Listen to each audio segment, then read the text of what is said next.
મંત્રી વડોદરામાં સાંસદ ખેલ સ્પર્ધાનો પ્રારંભ કરાવ્યો હતો। સમા સ્પોર્ટ્સ કોમ્પ્લેક્સ ખાતે 9 થી 12 ડિસેમ્બર સુધી સ્પર્ધાનું આયોજન કરાયું છે, જેમાં 15,000થી વધુ લોકોએ ભાગ લીધો। આ પ્રસંગે મનસુખ માંડવિયાએ કહ્યું કે પ્રધાનમંત્રી મોદીએ ખેલો ઇન્ડિયા અભિયાન શરૂ કર્યું છે। ખેલાડીઓ અહીંથી આગળ વધી વડોદરા, ગુજરાત અને ભારતનું નામ રોશન કરશે। ભારતે ઓલિમ્પિક કાઉન્સિલ સામે પોતાનો દાવો રજૂ કર્યો છે। અમને વિશ્વાસ છે કે 2036માં ભારતમાં ઓલિમ્પિકનું આયોજન થશે અને ભારત ખેલ ક્ષેત્રમાં નવી ઊંચાઈ સર કરશે। ભારતે પોતાનો દાવો આંતરરાષ્ટ્રીય ઓલિમ્પિક કાઉન્સિલ સામે રજૂ કરી દીધો છે। એને લઈને એમની સાથે કાઉન્સેલિંગની પણ શરૂઆત થઈ ચૂકી છે। અમને પૂરો વિશ્વાસ છે 2036નો ઓલિમ્પિક્સ ભારતની અંદર રમાય। एशिया पैसिफिक डेफ गेम्स में शानदार देखाव करीने भारतीय टीम वतन परत फरी। भारते 8 गोल्ड, 18 सिल्वर और 29 ब्रोन्ज सहित कुल 55 मेडल जीत्या हता। भारतीय टीमનું અત્યાર સુધીનું આ સર્વશ્રેષ્ઠ પ્રદર્શન છે। નોંધપાત્ર સફળતા મેળવ્યા બાદ ભારતીય ટીમ સ્વદેશ પરત આવી। કેન્દ્રીય યુવા બાબતો અને રમતગમત મંત્રી ડોક્ટર મનસુખ માંડવિયાએ ભારતીય ટીમનું સન્માન કર્યું। એશિયા પેસિફિક ડેફ ગેમ્સમાં ભારતે 21 દેશોમાં 5મું સ્થાન મેળવ્યું હતું। આ ઐતિહાસિક પ્રદર્શન બાદ ભારતીય ટીમ સ્વદેશ પરત ફરી ત્યારે તેમનું ઉષ્માભેર સ્વાગત કરીને સન્માન કરાયું। મનસુખ માંડવિયાએ તેમના નિવાસસ્થાને કોચ અને સપોર્ટ સ્ટાફ સહિત ભારતીય ટીમને અભિનંદન પાઠવ્યા। તેઓએ કહ્યું કે એશિયા પેસિફિક ડેફ ગેમ્સમાં 55 મેડલ જીતીને દેશનું ગૌરવ અને સન્માન વધારવા માટે હું ભારતીય બધિર ટીમને અભિનંદન આપું છું।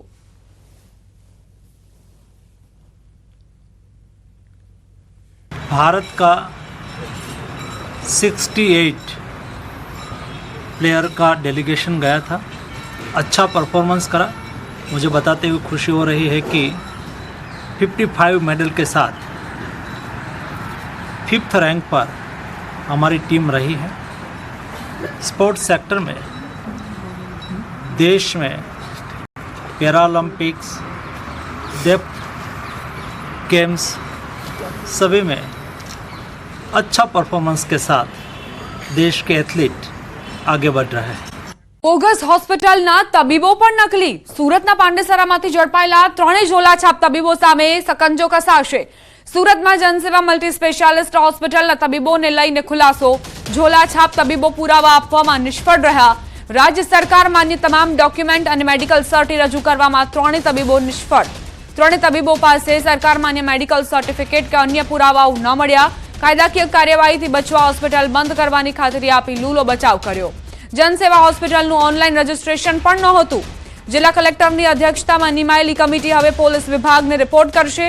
હોસ્પિટલના 3 તબીબોને આરોગ્ય વિભાગે ડોક્યુમેન્ટ રજૂ કરવા 2 વખત તક આપી, છતાં પુરાવાઓ રજૂ કરવામાં તબીબો નિષ્ફળ રહ્યા।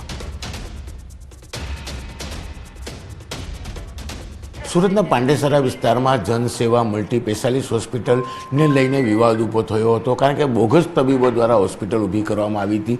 વિવાદ થતાની સાથે જ સુરત પોલીસ દ્વારા તેના પર કાર્યવાહી કરવામાં આવી। ફાયર વિભાગે સીલ કરી અને સુરત જિલ્લા આરોગ્ય વિભાગને જાણ કરતા આરોગ્ય વિભાગે પણ આ હોસ્પિટલને સીલ કરી હતી અને 2 તક આપવામાં આવી હતી હોસ્પિટલનું રજિસ્ટ્રેશન અને જે તબીબો સારવાર આપી રહ્યા હતા તેમના સર્ટિફિકેટને લઈને।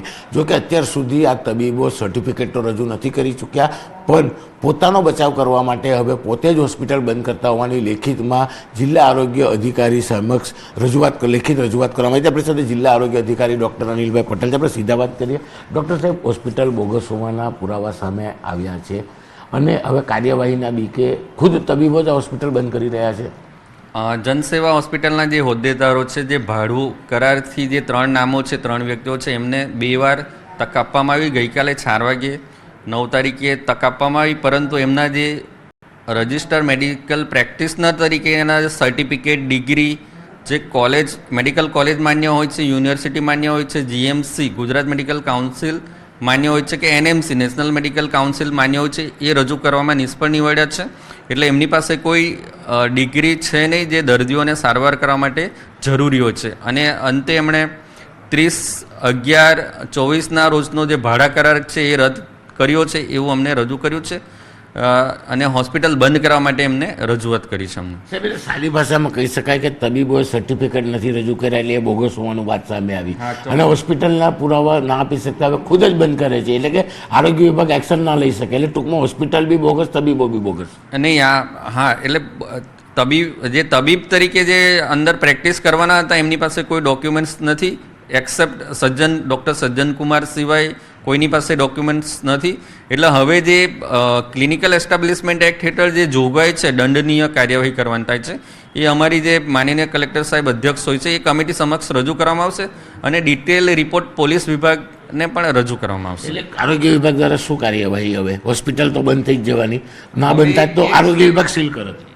સીલ અમે કરી દીધું છે. હવે જે સીલ ખોલવાનો અને એમની અગેન્સ્ટમાં જે દંડ કરવાની જે કાર્યવાહી છે એ જે કમિટી એમાં માનનીય કલેક્ટર સાહેબ છે, આખી કમિટી એક્ટ પ્રમાણે બનાવવામાં આવ્યું છે. એમાં ઘણા બધા સભ્યો છે મેડિકલ કોલેજના અને અન્ય પણ સભ્યો છે જે ડૉક્ટર હોય છે. એમની સમક્ષ આ મુદ્દો આખો રજૂ કરી એમને જે પણ દંડનીય 5,000થી માંડીને 25,000 લાખ સુધીનો દંડની કાર્યવાહી કરી શકાય અને હંમેશ માટે આ હોસ્પિટલ શરૂ ન કરી શકાય એવી કાર્યવાહી કરવામાં આવશે. કેમેરામેન ભરત બ્રહ્મભટ્ટ સાથે કીર્તેશ પટેલ, ન્યૂઝ 18 ગુજરાતી, સુરત. ગુજરાત એનસીસી કેડેટ્સની અમદાવાદથી દાંડી સુધીની 410 કિલોમીટર લાંબી પદયાત્રાનો આજથી પ્રારંભ. આ પદયાત્રાનો પ્રારંભ રાજ્ય શિક્ષણ મંત્રી પ્રફુલ પાનસેરિયાએ કરાવ્યો. એનસીસી કેડેટ્સની સાબરમતી ગાંધી આશ્રમથી દાંડી સુધીની આ પદયાત્રા 24 ડિસેમ્બર સુધી ચાલશે, જેમાં યુવાનો રોજનું 30થી 40 કિલોમીટરનું અંતર કાપી દાંડી પહોંચશે. આ પદયાત્રા દરમિયાન યુવાનોને વ્યસન મુક્તિ, મહિલા સશક્તિકરણ સહિતના વિવિધ મુદ્દાઓ અંગે લોકોને એનસીસી કેડેટ્સના યુવાઓ જાગૃત કરશે. આ અંગે મંત્રી પ્રફુલ પાનસેરિયાએ જણાવ્યું કે આ એક સંદેશ છે, આ એક રાષ્ટ્ર નિર્માણની દિશાનું સૂચન છે. हमारा उद्देश्य रहेगा कि अलग अलग जगह, अलग अलग गांव, वहाँ पे जाके जो अमृत काल का उद्देश्य है, जैसे कि Swachh Bharat, Viksit Bharat, fit India, healthy India, women empowerment, drug free society, इन जैसे मुद्दों पर चर्चा करेंगे. રાષ્ટ્ર નિર્માણ માટે સમાના આકૃતિ, સમાના હૃદયની પ્રાર્થનાઓ છે એક દિશા તરફ, જ્યાં જ્ઞાતિવાદ ન હોય, જાતિવાદ ન હોય, ભાષાવાદ ન હોય, સિર્ફ ને સિર્ફ રાષ્ટ્રવાદ હોય. આ સંદેશો યુવાનના મસ્તિષ્ક સુધી પહોંચાડવાનો અમારો આ એનસીસી દ્વારા ભગીરથ પ્રયાસ થયો છે. બાંગ્લાદેશમાં હિન્દુઓ પર અત્યાચારના પડઘા અમદાવાદમાં પડ્યા.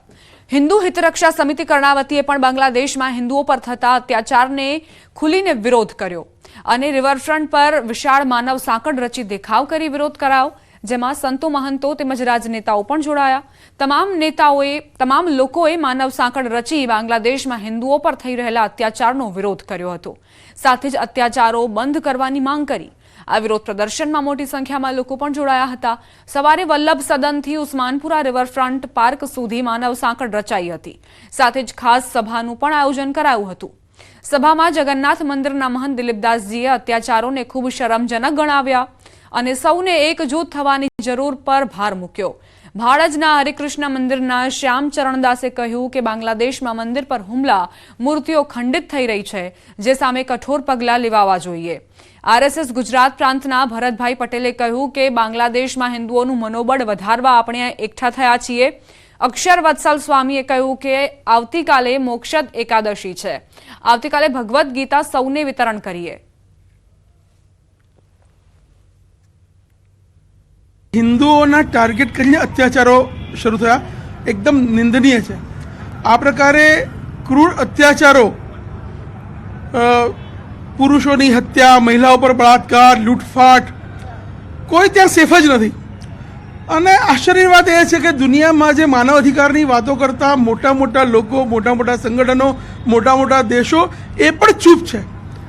આ બધાની આંખો ખોલે એટલા માટે આજે દેશભરમાં આ પ્રકારે પ્રદર્શન થઈ રહ્યા છે અને એના ભાગરૂપે જ કર્ણાવતીમાં એક વિરાટ માનવ સાંકળ એ બની છે. ધર્મના આધારે જે ક્રૂરતા થઈ રહી છે એ બંધ થવી જોઈએ. દુનિયામાં દરેક મનુષ્યનો માનવ અધિકાર છે અને જીવવાનો અધિકાર છે.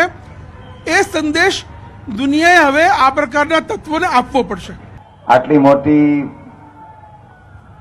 સનાતન હિન્દુઓની મેદની જોઈને મહાભારતનું એ વાક્ય યાદ આવે છે, સંઘે શક્તિ કલૌ યુગે.